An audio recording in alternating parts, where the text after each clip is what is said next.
Greetings gamers, thank you for stopping by. For my first video, I wanted to do something near and dear to my heart, Star Wars. Battlefront 2's rocky start didn't stop it from evolving into one of the most engaging Star Wars experiences a fan could hope for. I'm going to keep things simple here, and we're going to take a look at 5 environmental details you might not have noticed while running and gunning your way through the galaxy. Let's get started. Our first entry on this list is the Low Altitude Assault Transport, or the LAAT.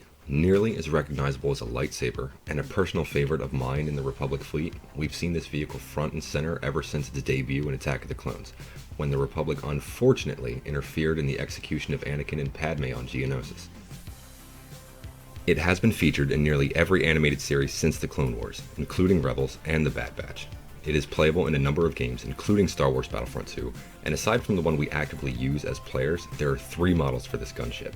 An intact version, a semi-destroyed version, and one that is just completely burnt out.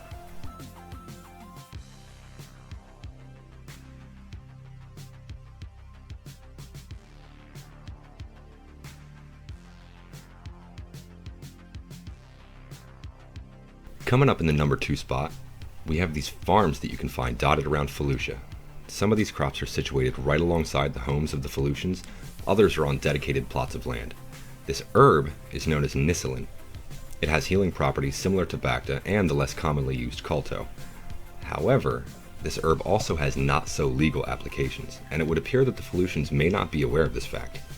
In Season 2, Episode 17 of the Clone Wars, everybody's favorite pirate, Hondo Ohnaka, and his gang extorted these local farmers into surrendering the crops. When the Republic arrived to support this community, one of the farmers referred to their operation as meager trade.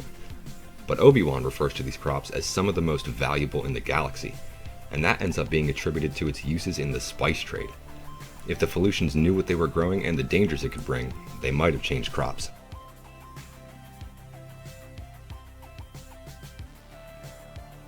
Number 3 is something I'm not entirely satisfied with. When I saw this creature flying around, I expected there to be more information on it. There are apparently a number of flying animals on Felucia. This includes the Felucian Ripper and the Manta, but this creature is just called the Felucian Bird, and it's difficult to get a shot of it from the front. I do very much enjoy the design of this bird, and I wish it was used more prominently in the game. The only other time we can see this creature outside of Battlefront 2 is in Revenge of the Sith, flying above after Commander CC-5052 and his squad executed Jedi General Aayla Secura.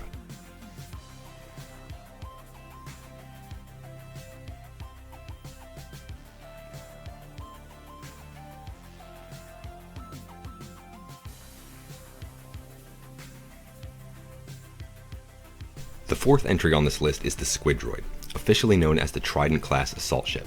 We see these monsters littered all over the map during the Battle of Kamino, and they are quite intimidating. These vehicles acted not only as offensive weapons, but also as transportation and deployment hubs. They could even be utilized as a central command center with the ability to direct forces from its sealed central chamber. When submerged, it has the ability to fold in its arms and spin at a high rate of speed in order to produce artificial whirlpools which disorient enemies engaging it in underwater settings. This behemoth made its first appearance in the Clone Wars series Season 1, Episode 16.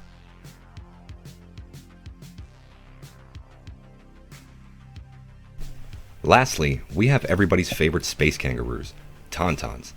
Towards the back of the Rebel base, while playing Galactic Conquest on Hoth outside of the path that leads to the Rebel barracks, there's a small Tauntaun stable, with a few of these adorably stupid-looking space kangaroos just waiting to serve the Rebel scum. If you haven't noticed, one of these stables is empty. The battle we're taking part in has happened after the first segment of The Empire Strikes Back, where we saw Han Solo take a Tauntaun out into the blizzard to find Luke. This Tauntaun unfortunately succumbed to the cold, but in the end, provided our protagonists with the ability to live and fight another day. So, this stable may have been for the Tauntaun that saved Luke, and if that's the case, I thought it was such an interesting detail that I wanted to share.